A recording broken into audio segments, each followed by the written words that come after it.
Le plaisir pour moi de vous retrouver une fois encore pour parler de santé. Parmi les dysfonctionnements sexuels masculins figure la faiblesse sexuelle. Ces dysfonctionnements érectiles peuvent apparaître suite à la neuropathie qui survient surtout dans certaines maladies comme le diabète ou les maladies neurologiques et bien d'autres cas de maladies.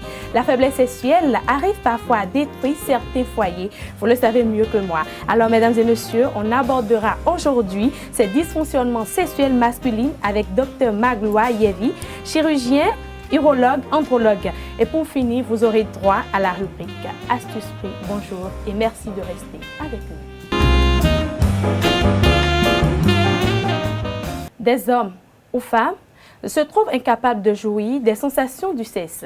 Ils éprouvent du mal à ressentir le désir ou le plaisir au cours d'un acte sexuel ou à satisfaire leur partenaire. Chez l'homme, on parle de faiblesse sexuelle. Certains hommes se gênent d'en parler pour rechercher une solution à ce problème. Alors, si vous souffrez de ce mal et que vous voulez une solution de façon traditionnelle, je vous propose de suivre ceci. D'abord, la faiblesse sexuelle est un dysfonctionnement des nerfs, surtout les nerfs qui sont à la base de la sexualité. Nous avons faiblesse sexuelle et bloc quand ma font signe azon. Azon est azon de wei. Beaucoup plat au camp des dos peut signe la mêlée. Azon est no bojo quand on bi.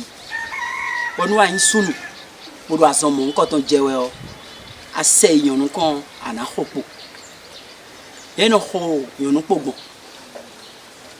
assez yon kon ana pewa soit quand on font des bois soit ils font pévide bon assez contrôle yo aya wo foazo kon yan ene we mi no yodo me ya wo na fo eblo éjaculation précoce mais nous mina do hodo quand ma font signe à son dio et de do weji quand ma femme aider bon ene a sondé vos oreilles une faiblesse sexuelle dépendante et une faiblesse sexuelle indépendante.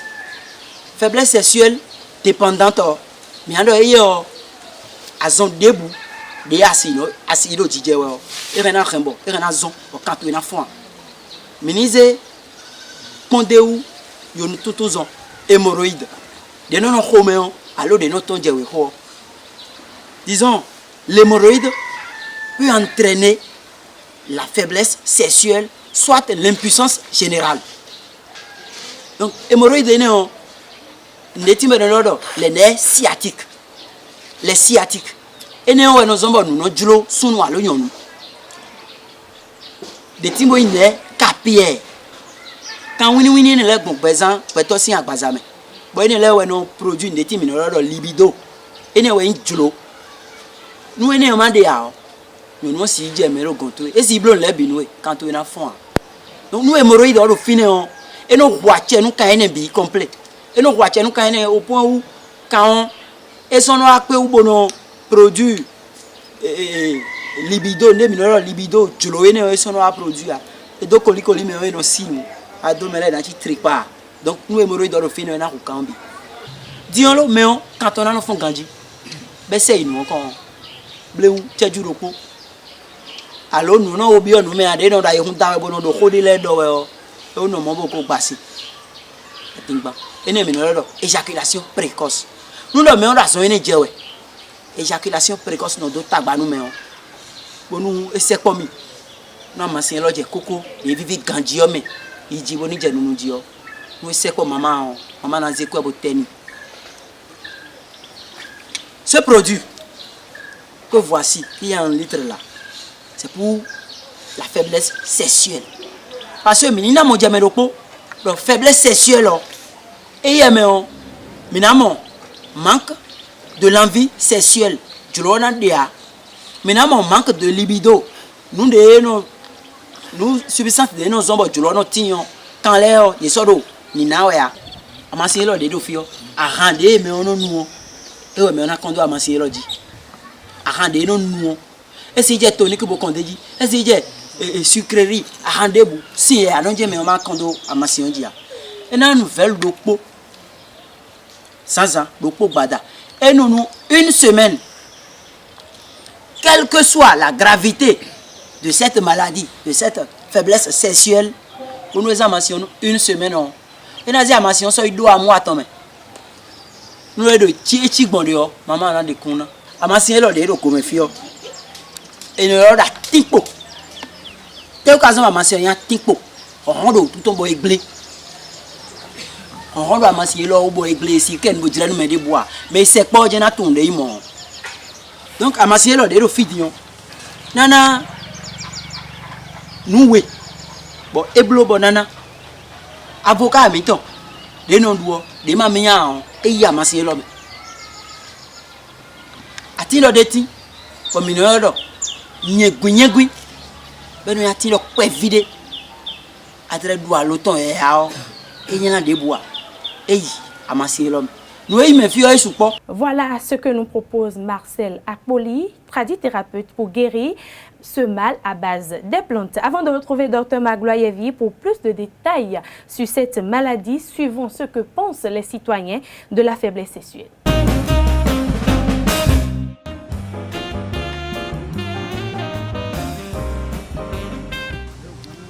Quand nous parlons de la faiblesse sexuelle, ça peut être naturel et ça peut être aussi provoqué. Parce que nous sommes en Afrique, pratiquement au Bénin.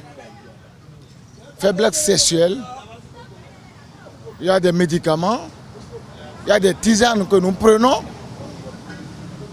et cela peut causer aussi des faiblesses sexuelles chez l'homme. Il y a d'abord, je pense que le problème du pénis est un problème de nerfs. Est-ce que l'intéressé s'est déjà abusé de ce pénis-là au moment où il est jeune?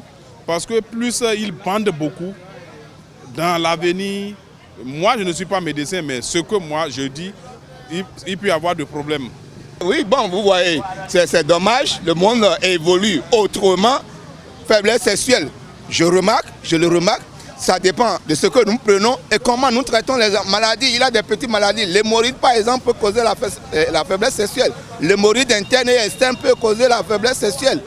Ça dépend de ce que nous prenons.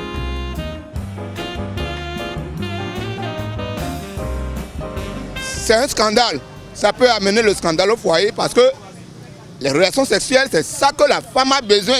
Elle a laissé ses parents pour venir vers vous. Si elle ne trouve pas ça, elle va aller retourner ses chers parents. Donc je ne pense pas que cela puisse causer un grand problème. Maintenant, s'il y a problème, je pense que et la femme et l'homme doivent gérer la situation ensemble et trouver une solution adéquate. Rechercher les praticiens par rapport à ça pour pouvoir se mettre en forme. Parce que tout est possible dans la vie. Mais c'est une maladie qui cause des dégâts dans le foyer. Parce que l'homme quittera son père, s'attachera, enfin les deux deviendront une seule chair. Et quand les deux sont une seule chair, et que le désir sexuel n'est pas là, la femme, si la femme n'est pas spirituelle, elle est obligée d'aller au dehors. Elle est obligée de faire une tricherie. Et ça, c'est grave pour le foyer et c'est grave pour la famille. Chers internautes, je vous l'annonçais à l'entame de cette émission que nous serons accompagnés aujourd'hui de Dr Magloire Yévi, chirurgien, urologue, andrologue. Il est déjà présent dans ce studio pour nous parler des causes, des symptômes et les conséquences de cette maladie. Mais avant, installons-le. Dr Magloire, bonjour. Bonjour madame. Et bienvenue chez nous. Merci. Vous êtes chirurgien, urologue, andrologue dans un hôpital de la place, n'est-ce pas? Bien sûr. Alors pour commencer, qu'est-ce que la faiblesse sexuelle, docteur? Mettons que la faiblesse sexuelle, ce n'est pas le thème approprié. Nous parlons plutôt de dysfonction sexuelle. Et quand on parle de dysfonction sexuelle, il y a 3 éléments à mettre dans le panier. Premièrement, il y a la dysfonction érectile. La dysfonction érectile, c'est l'incapacité pour un homme d'obtenir et de maintenir une érection durant des rapports sexuels satisfaisants. C'est-à-dire, il faut obtenir l'érection et pouvoir la maintenir durant tout le rapport sexuel, de sorte qu'à la fin, le monsieur lui-même soit satisfait et que sa femme aussi soit satisfaite. Parce que quand on parle de rapport, il s'agit de 2 personnes. Deuxièmement, il y a l'éjaculation prématurée. L'éjaculation prématurée se définit par une éjaculation qui survient à moins de 2 minutes après le démarrage du coït, du rapport sexuel. Donc, lorsque ça commence ainsi, 2 minutes après, puis vous éjaculez, il y a une insatisfaction autant du côté de l'homme que du côté de la femme. La crainte qui va se développer chez l'homme parce qu'il va se dire, ben, écoutez, elle me verra comme, pas plus comme un homme, la femme qui n'est pas satisfaite, qui est incapable, voilà, et la femme qui devient nerveuse tout de suite parce que elle n'a pas atteint l'orgasme, elle n'a pas eu le plaisir auquel elle s'attendait. Troisièmement, il y a la baisse de la libido. Il faut qu'une envie vous porte vers la femme. Et cette envie, nous savons qu'elle est soutenue par tout un système, surtout hormonal, qui fait que l'homme est naturellement attiré par la femme. Il a envie de sexe, envie d'avoir des relations sexuelles. Et dans certaines conditions pathologiques, l'homme peut avoir la baisse de cette libido-là et ne pas souvent avoir envie de femme. Donc, tous ces éléments font que devant la femme ou devant l'acte sexuel, l'homme devient un peu incapable. C'est ce que généralement, dans nos sociétés, nous appelons faiblesse sexuelle. Voilà, vous venez de donner plus de détails sur ce qu'est la faiblesse sexuelle, je veux dire le dysfonctionnement sexuel. Oui. Alors, quelles sont vos impressions sur les deux éléments que nous venons de suivre? Voilà, les deux éléments, j'ai bien été content de savoir que chacun, autant le tradithérapeute que l'homme de la rue, a sa façon de voir la question. Il faut dire qu'il y a beaucoup d'idées préconçues ou mal reçues qui circulent. Et au lieu d'étudier réellement ce qui se fait, ce qui se passe dans le corps de l'homme, j'ai l'impression que les tradithérapeutes inventent souvent leur physiologie de l'érection. Je ne refuse pas. Ils sont libres d'avoir leur impression, mais bon, il y en a qui se documentent. Bon, la seule chose qui me gêne, c'est que j'ai un problème d'érection, je vais voir un tradithérapeute. Peut-être que derrière mon problème, il peut avoir un problème organique grave. Il peut avoir, par exemple, le diabète. Il peut avoir une athérosclérose. Il peut avoir une pathologie neurologique. Il peut avoir une tumeur. Il y a autant d'éléments qui peuvent justifier une dysfonction érectile. Mais le tradithérapeute n'a pas un œil assez fin pour diagnostiquer ces choses-là. Donc, le mieux, à mon humble avis, c'est que je ne suis pas contre les tradithérapeutes. Le mieux, c'est de consulter un médecin, de faire un bilan conséquent, d'apprécier, d'être certain qu'on est sur le bon chemin. Et lorsqu'on voit qu'il n'y a rien, le médecin mettra peut-être un traitement, mais ceux qui aiment les produits traditionnels pourront toujours faire recours à leur tradipraticien. Mais mon humble avis, c'est qu'il faut toujours faire recours à un médecin et faire des bilans et s'assurer de la raison pour laquelle on est en train de souffrir de cette maladie. Quant à ce que l'homme de la rue a dit, j'ai l'impression générale, on pense qu'il y a des dysfonctions érectiles provoquées.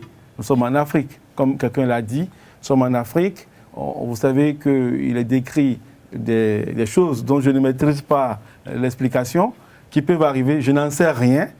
Mais ce que je sais que lorsque on est malade, il faut aller à l'hôpital voir le médecin et le médecin spécialiste pour s'occuper de vous. Et quand il s'agit de dysfonction sexuelle, nous avons aujourd'hui au Bénin des urologues et des andrologues. On a des sexologues, on n'en a pas beaucoup. Je profite pour rapidement rappeler ce que c'est qu'un andrologue. Un andrologue, c'est un spécialiste de toutes les maladies de l'appareil génital masculin. L'andrologue est pour les hommes, ce que le gynécologue est pour les femmes. Voilà. Donc c'est ça. Vous demandez à avoir un andrologue, vous allez en avoir, nous en avons formé beaucoup. On est un peu nombreux actuellement au Bénin. Donc il y en a toujours pour vous écouter. Docteur, voilà, c'est votre appréciation sur les deux éléments que nous venons de suivre. Alors dites-nous, qu'est-ce qui peut justifier la fréquence de ce mal chez les hommes? La fréquence de ce mal, il faut qu'on en parle. Il faut dire que tous les hommes, après 40 ans, un homme sur 3 ont une dysfonction érectile ou une dysfonction sexuelle. Et après 50 ans, un homme sur 2. Donc, il faut décrire comment se fait l'érection. comment est-ce que l'érection se vient, ce qu'on appelle la physiologie de l'érection. Voilà. Donc, j'allais parler, premier, il faut 3 éléments pour avoir une bonne érection. Il faut avoir les corps caverneux, qui sont des tuyaux qui sont implantés dans le pénis, des tuyaux qui abritent des éléments comme un chiffon, qui se remplit de sang et qui entraîne l'érection du pénis. Érection vient de ériger. Oui. Le pénis, les corps caverneux se remplissent de sang et l'érection se produit pour permettre, bien sûr, les rapports sexuels. Et pour apporter le sang dans les corps caverneux, il faut de bons vaisseaux, et des vaisseaux en bonne santé. Donc, il faut que les vaisseaux soient en bonne santé. Il faut des artères qui soient en très bon état. Et troisièmement, il y a les nerfs. Et quand je parle de nerfs, il y a le cerveau. Le cerveau qui est connecté au système du pénis par l'influx nerveux qui quitte le cerveau, qui va parcourir la colonne lombaire. L'influx nerveux descend jusqu'au niveau de la colonne sacrée, d'où les influx vont partir pour donner l'ordre de l'ouverture des vaisseaux qui doivent alimenter les corps caverneux. Donc, du coup, il faut que tout ce circuit se fasse normalement pour pouvoir aboutir à une bonne érection. Et le fonctionnement de l'érection est surtout en rapport avec un certain nombre d'éléments hormonaux, la sécrétion au niveau des testicules de ce qu'on appelle la testostérone, qui est l'hormone mâle. Sécrétée chez l'homme? Sécrétée chez l'homme, oui, mais aussi en partie chez la femme, par les glandes surrénales. Oui. Il y a toujours un peu de masculinité dans la femme. Au cas où vous ne le sachiez pas, il y a toujours un peu de masculinité. C'est cette hormone-là qui donc va gérer l'érection, qui va gérer les envies chez l'homme. Et lorsque le cycle est bouclé, on a une bonne érection. Donc, dès que nous allons avoir une anomalie à ces 3 niveaux, oui, une maladie à ces 3 niveaux, l'homme devient incapable d'avoir une bonne érection et il est incapable d'avoir de bonnes relations sexuelles. Voilà. Alors, docteur, parlez-nous des causes de la faiblesse sexuelle. Oui, parlons des causes. Les causes, je vais les stratifier en fonction des différents éléments qui entrent dans la composition du circuit de l'érection. Premièrement, les corps caverneux. Oui. Ces corps caverneux qui sont les tuyaux à l'intérieur du pénis qui vont s'ériger et donner l'érection. Lorsqu'il y a une maladie au niveau des corps caverneux, par exemple ce qu'on appelle l'atrophie des corps caverneux, les corps caverneux qui se ratatinent, qui deviennent petits, ça ne peut pas recevoir du sang. Donc les gens sont condamnés, ils ne peuvent pas avoir l'érection. Ou les corps caverneux qui sont sclérosés dans les maladies, les patients de drépanocytose par exemple, ou d'autres maladies sanguines, on peut avoir une sclérose du corps caverneux. Le corps caverneux devient rigide, ce n'est plus souple pour se remplir de sang et avoir une bonne érection. Dans ces conditions, c'est que les corps caverneux ne sont pas capables de recevoir le sang. Donc le monsieur ne pourra pas avoir une érection, même si sur le plan cérébral, il va bien, sur le plan neurologique, il va bien, et sur le plan vasculaire, il va bien, il y a un problème, ça ne peut pas aller. Deuxième partie, les vaisseaux. Il faut des vaisseaux en bon état et permettre de faire passer le sang normalement. L'élément qui favorise souvent la pathologie érectile sur le plan vasculaire, c'est l'athérosclérose. Les vaisseaux s'abîment et se bouchent pour plusieurs raisons généralement. Dans le cas du diabète par exemple, dans le cas de ceux qui consomment beaucoup de repas gras, il va se former ce qu'on appelle des plaques d'athérome qui vont se mettre dans la lumière de ces vaisseaux et réduire le calibre de ces vaisseaux et empêcher un bon flux du système circulatoire dans les corps caverneux et donc créer une dysfonction érectile. Donc un patient qui souffre du diabète, un patient généralement qui souffre de l'hypertension artérielle a peut-être comme cause de son hypertension artérielle l'athérosclérose et va faire une dysfonction érectile. Voilà pourquoi il est important, dès que vous avez ces problèmes, il faut vite voir un médecin. Troisièmement, sur le plan neurologique, le cerveau, voilà l'élément qui est difficile à maîtriser. Le cerveau, pour être stimulé, a besoin d'un certain nombre de conditions. Un monsieur qui est stressé, le stress au boulot, le stress à la maison, le stress en famille, le stress en société, il est stressé, il stresse, il a peur tout le temps, il est timoré, il n'est pas détendu, il aura du mal à avoir l'érection. Il a des problèmes au boulot, son patron le crie dessus, il se sent diminué, réduit. Écoutez, il n'aura pas l'érection. Son beau-père est décédé, on lui dit de dépenser 1 million pour faire les cérémonies mortuaires comme on en a l'habitude chez nous. Il n'a peut-être que 100 000 francs. Il est dans les soucis. Le monsieur n'aura pas l'érection le soir. C'est ce genre de choses. Mais il peut avoir des maladies de ce système nerveux qui vont déclencher, qui vont être responsables de cette maladie, la sclérose en plaques, etc. Mais il faut dire qu'il est possible que certaines interventions chirurgicales, essentiellement du pelvis, dans les interventions sur le rectum, les interventions de la prostate, je parle ici de la prostatectomie radicale. Oui. Ce n'est pas la dénométomie prostatique. Lorsque on identifie le cancer chez un monsieur et qu'on va enlever la prostate en bloc, les nerfs de l'érection embrassent latéralement la prostate et donc on peut les léser pendant cette chirurgie. De la même façon, le rectum qui se retrouve dans l'arrière-cour de la prostate, lorsqu'il y a une tumeur du rectum ou une maladie hémorroïdaire ou qui nécessite une intervention lourde et qu'on va procéder à cette chirurgie, surtout des tumeurs, on peut léser ces nerfs et entraîner une dysfonction érectile. Donc, ce sont autant de choses, mais il faut dire qu'on peut aussi avoir l'effet secondaire de certains médicaments. Que nous consommons. Bien sûr, que nous consommons, qui peuvent déterminer une baisse de l'érection.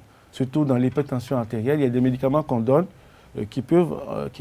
puisque dans l'hypertension artérielle, les médicaments qu'on donne généralement ont pour rôle de baisser le flux de la circulation sanguine, la tension sous laquelle le sang circule dans les vaisseaux. Donc ces médicaments peuvent de façon indirecte entraîner une dysfonction érectile. Donc ce genre de cas, quand on les reçoit, on pose des questions, monsieur, vous souffrez de quelle maladie, etc. Mais il faut savoir autre chose, les raisons pour lesquelles on peut aussi avoir ce genre de maladie, c'est le tabagisme. Ceux qui fument à longueur de journée pendant des années, facilement vont altérer la qualité de leurs artères et avoir une érection difficile. Et voilà, ce sont essentiellement les éléments sur lesquels je serai revenu pour parler des causes. Docteur, à vous entendre, peut-on alors dire qu'il y a une différence entre l'éjaculation précoce et la faiblesse sexuelle? Oui, l'éjaculation précoce, je pense que quand on parle de faiblesse sexuelle, c'est un terme un peu global. Oui. C'est un terme global. Pour nous, ça ne veut pas dire grand-chose. Mais je pense que pour être simple, on mettra les 3 éléments dont j'ai parlé dans la faiblesse sexuelle. Voilà. Oui. Je pense que la population veut bien dire que les dysfonctions sexuelles correspondent à la faiblesse sexuelle. Puisque, si je veux reprendre le terme vulgaire, faiblesse sexuelle, c'est toute difficulté que l'homme peut avoir pour avoir une bonne relation sexuelle. Donc, il y a ces 3 éléments, donc baisse de libido, éjaculation prématurée et dysfonction érectile. Alors, quelles sont les étapes pour aboutir à une érection proprement dite? Voilà. Pour avoir, vous parlez là du plan du rapport sexuel. Justement. À mon humble avis, il faut dire qu'il y a plusieurs qui n'ont pas de rapport sexuel bien conduit. Bien conduit en ce sens qu'il y a des étapes à respecter. On ne peut pas sauter de la première marche d'un escalier pour se retrouver au premier étage. Même si on est gymnaste, on pourrait se briser. Donc il vaut mieux respecter les étapes. Premièrement, il y a l'éveil de la libido. Vous voulez avoir des rapports sexuels avec votre femme ou avec votre partenaire. Dans la journée, des petits messages. Madame, vous êtes très jolie, vous êtes très belle, vous êtes bien coiffée. Voilà, de quoi stimuler la femme pour la préparer à cet acte-là. Il faut la préparer déjà dans la journée, des heures avant. Ça, c'est la stimulation, la préparation de la libido. Maintenant, lorsque l'on se retrouve, il faut le temps de la stimulation. Il faut se préparer. Il ne faut pas sauter sur la femme, commencer directement le coït. Le coït, ce n'est que la troisième étape. Deuxième étape, il faut stimuler la femme. Le corps de la femme, autant que de l'homme, est comme un territoire géographique, avec des zones très sensibles, qu'on appelle les zones érogènes, qu'il faut pouvoir identifier. Vous avez une femme, vous avez un mari, vous devez rechercher ces parties-là sur leur corps, sur son corps, bien sûr.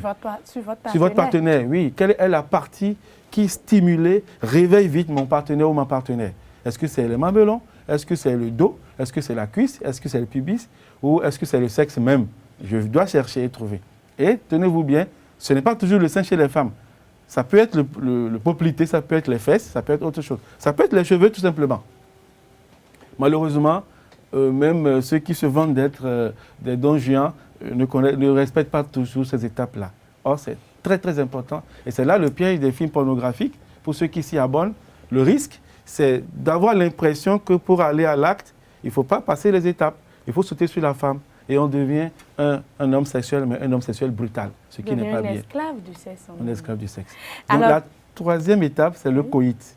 Donc l'intromission du sexe de l'homme dans le sexe de la femme. Et la quatrième étape, c'est l'éjaculation. L'éjaculation, autant la femme que de l'homme. Ça, c'est le summum du plaisir des deux côtés. L'éjaculation est bonne.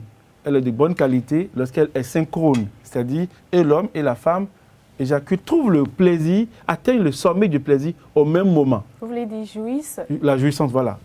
La jouissance arrive au même moment. Quand c'est bien conduit, les deux doivent atteindre la jouissance au même moment. Et la cinquième étape, c'est l'étape du repos. Il faut se reposer et relancer. Après l'acte, bien sûr. Après l'acte, bien sûr. Après l'éjaculation, il faut le temps du repos avant de relancer éventuellement. Si on a assez d'énergie, il faut continuer. Voilà. Donc, c'est normalement de cette façon que ça devrait se faire. Des fois, c'est des pannes liées à l'incompétence, entre griffes, de l'homme ou de la femme à stimuler son ou sa partenaire qui entraîne cela. Et c'est pour cela que dans la prise en charge, généralement, il y a le temps de l'éducation sexuelle. Il faut interroger le patient, vérifier est-ce qu'il entend les relations sexuelles comme cela se doit ou il entend mal. Là encore, on essaie de corriger en fonction de ce que je viens de vous dire et ça permet parfois de régler les problèmes, même sans médicaments. Dites-nous, docteur Magloire, vous êtes urologue, andrologue. Peut-on prévenir la faiblesse sexuelle? Oui. Avant la prévention, je souhaiterais qu'on parle un peu des possibilités thérapeutiques. Oh, oui. Ou bien vous voulez qu'on parle... On parle d'abord de la prévention. Okay, non, en fait, je veux dire, quand je parle de prévention, est-ce qu'à un moment donné, suite à tout ce que nous consommons, est-ce qu'il ne serait pas mieux de revoir un peu notre alimentation, tant soit peu, pour prévenir ce mal? Oui. Si vous voulez avoir une bonne érection toute votre vie, c'est possible. Mais il faut avoir une certaine hygiène de vie. C'est ça qui est important. Une bonne hygiène de vie. Il ne faut pas sauter sur tous les repas gras, quand vous mangez beaucoup gras, beaucoup de viande de porc, beaucoup de graisse animale dans les repas, beaucoup de mayonnaise, beaucoup de beurre, quand vous en abusez. Lorsque vous êtes un homme sédentaire, toujours assis au bureau, en train de faire de la paperasse, vous quittez votre chambre, vous montez dans la voiture, vous quittez votre voiture, vous montez au bureau, vous quittez le bureau, vous montez dans la voiture et vous reprenez ça tout le temps, vous êtes un homme exposé. Parce que le sport, justement, permet un bon flux de sang dans nos vaisseaux et permet de maintenir une très bonne qualité du cœur et des vaisseaux. Et il faut dire aussi qu'il faut éviter le tabac, la cigarette. Il y en a qui fument beaucoup, qui fument. Après, donc, bien sûr, ils vont avoir une destruction des vaisseaux, ce qui va altérer la qualité de leur érection. Et il faut parler également des excitants, l'alcool et les autres excitants que vous connaissez. Il ne faut pas en abuser. Que vous venez de citer. Voilà, il ne faut pas en abuser. Il y en a qui en abusent, la conséquence après. Et il faut réduire au maximum le stress. Et quand je dis ça, les gens rient souvent. Mais non, si vous voulez bien vivre, vous devez réduire votre stress de vie. Il ne faut pas être un homme qui vit tout le temps dans le stress. Quand vous mettez votre vie dans le stress, et votre système neurologique et votre système vasculaire, c'est comme si vous mettez tout votre corps à ébullition sur le feu à tout moment. Ce qui fait qu'avec le temps, vous allez vous affaiblir. Et si vous vous affaiblissez, vous pourriez avoir des difficultés pour avoir une bonne érection. Donc, pour résumer, une vie saine et l'éviction de beaucoup d'éléments nuisibles, le tabac, la cigarette, les repas gras, une bonne alimentation et le sport. Dites-nous, docteur, quelqu'un qui souffre de ce dysfonctionnement sexuel, quand faut-il consulter un neurologue ou un sexologue? Voilà. Merci pour la question. Lorsque vous souffrez de la dysfonction érectile, il faut consulter l'andrologue, c'est les urologues qui sont les andrologues. C'est vrai qu'on a des gynécologues qui sont andrologues, mais ils sont très rares. La plupart des gynécologues ne sont pas des andrologues. Mais les urologues sont toujours presque des andrologues. Il faut voir les urologues ou les andrologues. Il faut voir également les sexologues. Ce sont les spécialistes du sexe masculin. Les sexologues du sexe des deux sexes. Mais l'urologue s'occupe du sexe masculin, mais peut parler aussi du sexe féminin. Voilà. Quels sont les remèdes efficaces contre ces problèmes de dysfonctionnement, docteur? Voilà. Ces problèmes de dysfonction érectile trouvent aujourd'hui des remèdes selon la cause. Selon la cause. J'allais dire que le premier élément, le premier volet dont il faut parler, c'est l'éducation sexuelle. Quelle est la pratique sexuelle de notre patient? Pourquoi est-ce qu'il a des difficultés? Est-ce qu'il est trop timide? Qu'est-ce qu'il faut corriger chez lui? Ça, les médecins savent le faire, c'est la psychothérapie sexuelle. Il y a plusieurs techniques, je ne reviens pas là-dessus, ce serait trop spécifique. Il y a des médicaments que nous avons, je vous ai décrit tantôt tout le système. Les médicaments que nous avons, lorsque c'est un problème vasculaire, les vaisseaux, on fait un bilan, on remarque que c'est l'athérosclérose. Vous avez beaucoup de repas gras, il y a beaucoup de graisse dans vos vaisseaux, il y a de quoi vous amener à perdre cette graisse-là et à retrouver votre érection. Il y a des médicaments qui vont agir sur le système nerveux central, qui vont vous permettre d'avoir des érections. Ces médicaments sont disponibles. Il suffit d'aller voir un neurologue et c'est réglé. Et il y a la possibilité d'utiliser des instruments. Il y a l'ED 2000 qui est sorti récemment, qui est disponible ici à Cotonou. Avec des appareils, on essaie, qu'on applique sur le pénis, sur les corps caverneux, on essaie d'enlever tout ce qui obstrue ces corps caverneux-là pour avoir une bonne érection. Bon, c'est un seul qui l'a ici au Bénin, l'appareil, tout le monde ne l'a pas. Il y a des ventouses qu'on peut mettre aussi sur le pénis, ce n'est pas aussi très développé au Bénin. Mais je voudrais dire que lorsqu'on fait tout le point et qu'on ne peut plus rien, il y a la possibilité de faire de la chirurgie.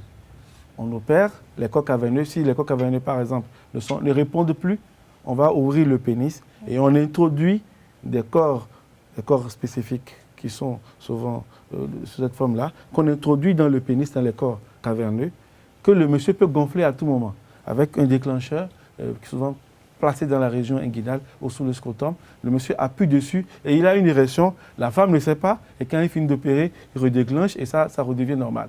Donc c'est autant de choses qui sont possibles aujourd'hui. Donc il suffit d'aller voir un médecin, ça peut se faire. On a des cas où c'est des problèmes hormonaux. Des problèmes hormonaux, c'est par exemple un patient qui a un déficit en testostérone. Il a eu un accident et les testicules sont partis. Il a eu une avulsion des testicules et il n'a plus de testostérone, donc il n'aura plus d'érection. Il faut lui donner une injection de testostérone. Voilà. Des fois, c'est la stimulation centrale au niveau du cerveau qui ne se fait pas bien. On peut donner des médicaments pour stimuler aussi le cerveau. Tout ça, c'est tellement complexe qu'on ne peut pas le confier à un tradithérapeute qui ne l'a pas étudié. Donc il faut un spécialiste qui l'a étudié pour bien faire le check-up et trouver la cause de cette dysfonction et mettre un traitement adéquat. Voilà. Je rappelle que vous êtes urologue, andrologue. Dr Magloayevi, pensez-vous que l'homme doit se confier à son épouse dans le but d'aider ce dernier à résoudre un peu ce dysfonctionnement s'il y a lieu? Oui, je dis souvent à mes patients que la dysfonction érectile n'est pas une maladie de l'homme, mais une maladie de couple. Une maladie de couple dans la mesure où on dit oui pour la vie, pour le meilleur et pour le pire, et on se met ensemble pour finir. Donc, on ne se met pas ensemble pour rompre, mais on se met ensemble pour finir ensemble. Donc, du coup, j'estime que il est très important que l'homme apprenne à se confier à la femme. Et quand il se confie, je mets ça entre griffes. Oui.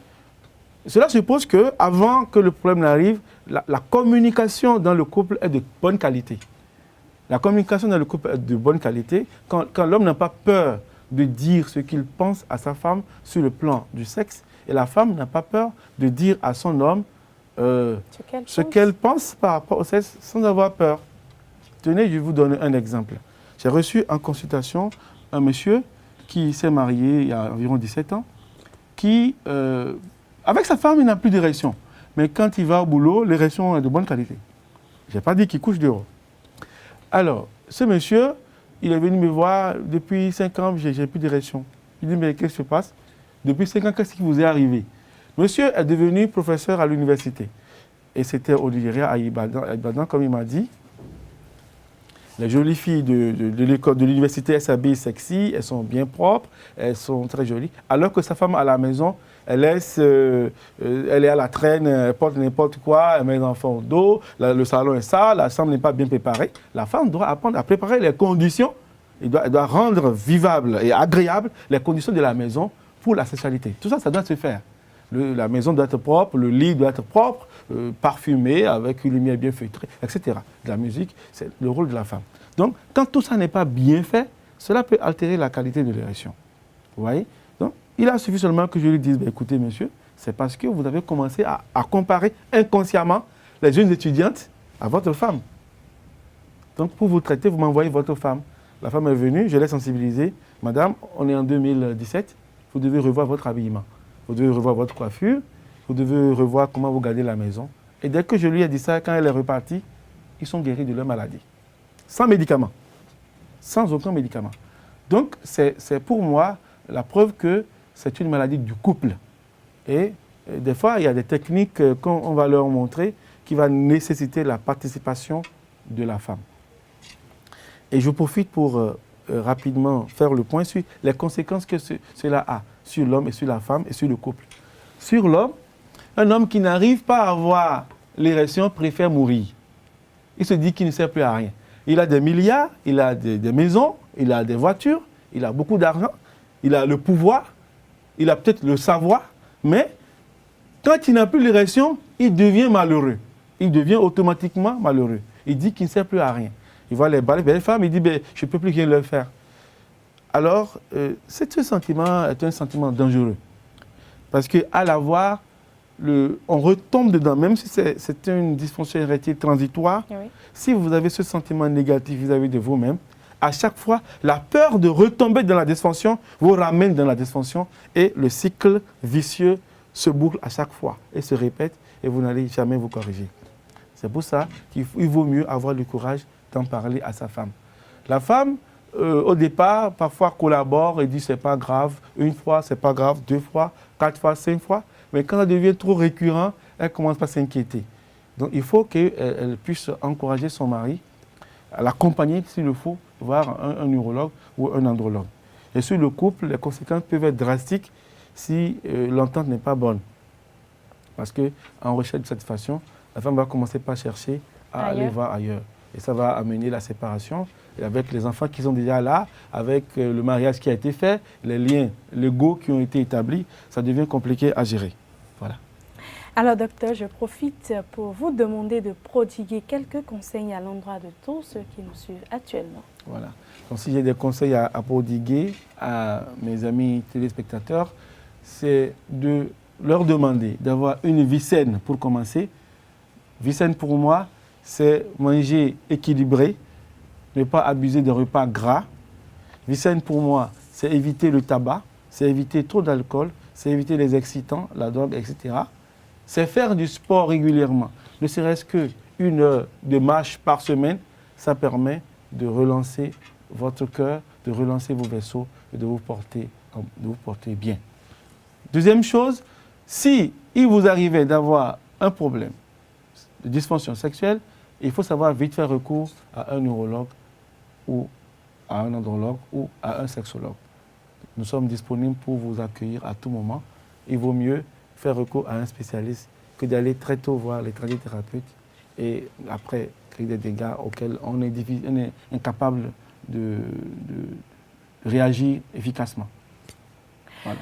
Merci à vous, docteur. Et mesdames et messieurs, je suis sûre que vous aviez pu retenir quelque chose sur ce qu'est la faiblesse sexuelle, je veux dire le dysfonctionnement sexuel, les causes, les conséquences, les symptômes et également les attitudes à adopter. C'est à présent la rubrique Astuces fruits. Docteur, ceux qui souffrent de la faiblesse sexuelle, je veux dire du dysfonctionnement sexuel, quels sont les fruits que vous pouvez les conseiller pour mieux guérir ce mal? Pour mieux guérir ce mal, je vais dire les fruits qui peuvent stimuler l'homme dans l'obtention de l'érection. Il y a notre pastèque. Voilà. Notre pastèque, c'est très très bien. Lorsque c'est bien traité, on extrait le jus frais avec du citron. Avec du citron, Oui. les deux ensemble, Oui. c'est terrible. C'est très très bien pour avoir une bonne érection. Il y a la cola de gentiane. Vous connaissez la cola de gentiane? Il y a la cola de gentiane, le petit cola. Ah, oui, oui, oui, oui, oui. Qui décortiqué est blanc. C'est un très grand stimulant de l'érection. Mais il ne faut pas en abuser parce que ça reste un excitant. Bon, je sais aussi qu'il y a des fruits, d'autres fruits qui ne sont pas chez nous ici au Bénin, qui peuvent aider à avoir l'érection. Oui, citez-nous quelques noms. Bon, le raisin, comme on l'a dit, le raisin, mais il faut traiter les souris et recueillir le jus frais. Il ne faut pas que ce soit un vieux jus, les vieux jus en bouteille, c'est pas ça. Il faut le faire frais.